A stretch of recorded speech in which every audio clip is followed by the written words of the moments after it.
بسم اللہ الرحمن الرحیم، الصلاۃ والسلام علیک یا سیدی یا رسول اللہ، الصلاۃ والسلام علیک یا سیدی یا حبیب اللہ۔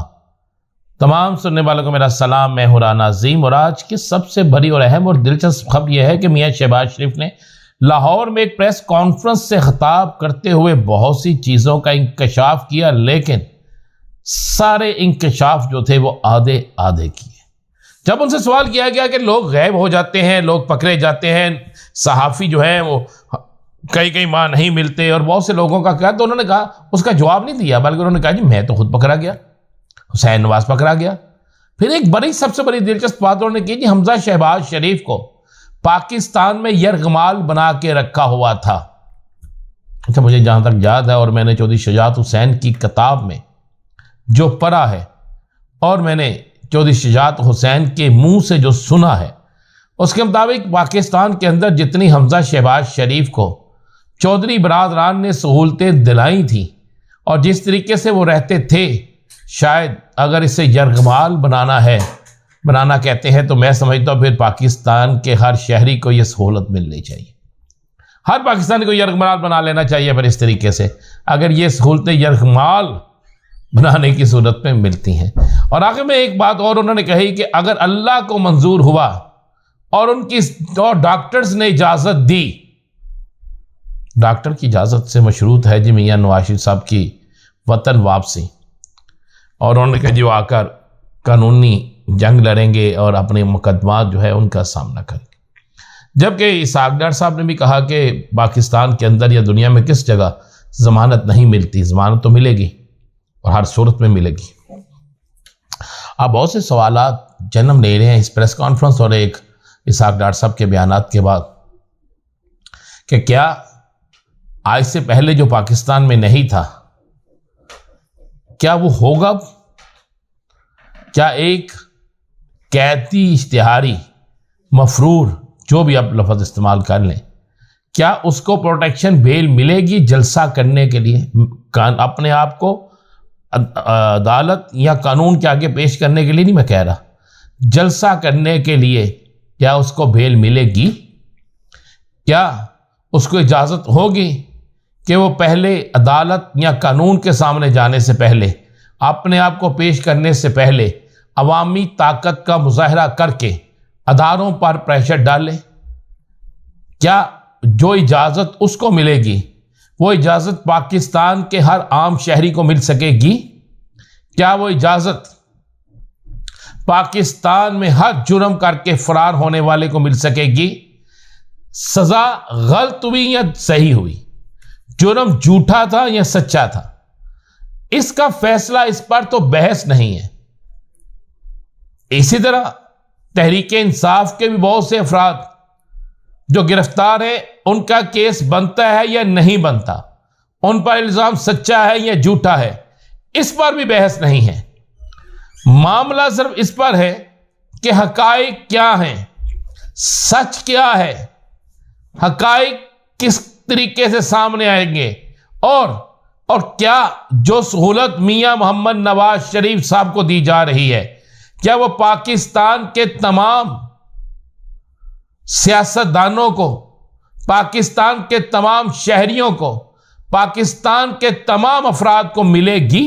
یہ ایک بڑا سوال ہے۔ پاکستان کے عام شہری پر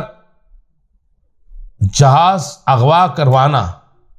کی منصوبہ بندی کرنا، یہ احکامات جاری تھے ہائی جیکنگ کے، اور اس میں آرمی چیف ہو، اس وقت مرحوم پرویز مشرف، وہ خود اس میں ہو اور کہا جائے کہ جہاز کو فلاں جگہ اتار دو، اور اس جرم کرنے والے کو بعد میں معافی بھی مل جانا، جن کی بھی مداخلت پہ یہ سارا کچھ ہوا، اور اس کے بعد ان کا اقتدار میں پھر آ جانا، پھر اقتدار میں آگے بڑا کچھ کرنا، اور پھر پاکستان سے ایک بیماری کے علاج کے بہانے چلے جانا، تو کیا اس میں عام افراد کو بھی یہ سہولت میسر ہوگی یا نہیں؟ اور کیا شہباز شریف صاحب جو گارنٹر تھے، جو اس سارے معاملے میں ضمانتی تھے، کیا وہ بھی میاں نواز شریف صاحب کے پیش ہونے کے بعد پیش ہوں گے اور کہیں گے کہ مجھ سے بھی غلطی ہوئی کہ جو میں نے ٹائم دیا تھا اس میں یہ نہیں آئے، اس کے علاوہ ہر ملک میں گئے پاکستان کے علاوہ؟ ایک اور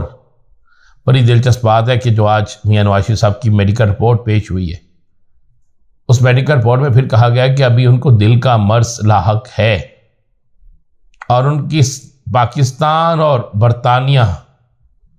دونوں ممالک میں ان کی معالج جو ہیں ان کے ساتھ ان کا رابطہ اور ان کو دیکھتے رہیں گے۔ مجھے ایک سمجھ نہیں آتی کہ پاکستان کے سیاستدان جب پاکستان آنے لگتے ہیں تو اچانک درد بڑھ جاتا ہے، اور جب جانے لگتے ہیں تو اچانک درد ختم ہو جاتا ہے۔ آج کی اس پوری پریس کانفرنس اور گفتگو کے بعد کچھ ایسا لگا ہے کہ ابھی تک اقتدار میں ان کے آنے کا سلسلہ نہیں بنا۔ پاکستان آنے کا شاید انہیں گارنٹی مل گئی ہے، لیکن اقتدار میں ابھی تک ان کے آنے کی گارنٹی نہیں ہے، کیونکہ حالات اس طریقے سے تبدیل ہو رہے ہیں کہ پاکستان پیپلز پارٹی کھل کر کھیلنا شروع کر چکی ہے، کیونکہ پیپلز پارٹی کو اس بات کی یقین دہانی ہو گئی ہے کہ مسلم لیگ نون کو کسی طرف سے سپورٹ مل رہی ہے، اور اب وہ سپورٹ کے خلاف کھل کر میدان میں آ گئے ہیں۔ اوپن ساری گفتگو شنی شروع کر دی ہے، اوپن تمام باتیں ہونا شروع ہو گئی ہیں، لڑائی کا رخ تیز ہو گیا ہے، لڑائی انتہائی اہم ترین مرحلے میں پہنچ گئی ہے، جبکہ عوامی سروے کے اندر جو اس وقت کی ساری سیاسی صورتحال ہے، جو عوامی صورتحال ہے، جو حقیقی صورتحال ہے، اس میں آج کے دن تک بھی پاکستان تحریک انصاف کا ووٹ بینک ان تمام سیاسی جماعتوں کے ووٹ بینک سے زیادہ ہے، اور اگر منصفانہ انتخابات کی طرف جو سب نعرہ لگا رہے ہیں، امید ہے کہ منصفانہ انتخابات ہوں گے، تو پھر سب کو اگر ایک جیسا گراؤنڈ ملتا ہے تو پھر آپ ایک بات کو ذہن میں رکھیے گا کہ پھر بہت سے لوگ، بہت سی سیاسی جماعتیں، ان کے خواب چکنا-چور اور بہت سی وفاداریاں تبدیل کرنے والے لوگ اپنی وفاداری کی تبدیلی پر ماتم کرتے نظر آئیں گے۔ پاکستان کی سیاست بدل چکی ہے۔ 5 کروڑ سے زائد نوجوان ووٹر اس دفعہ پاکستان کی سیاست کے حوالے سے اقتدار کس کے پاس جانا ہے، کس نے اقتدار کا مسکت سنبھالنا ہے، اس کا فیصلہ کریں گے۔ اور آج ایک بڑا اہم سروے میں یہ بات سامنے آئی ہے کہ صرف چند نہیں بلکہ تمام کے تمام علاقوں میں جو سروے کیا گیا ہے ان میں 95% ینگسٹر جو ہیں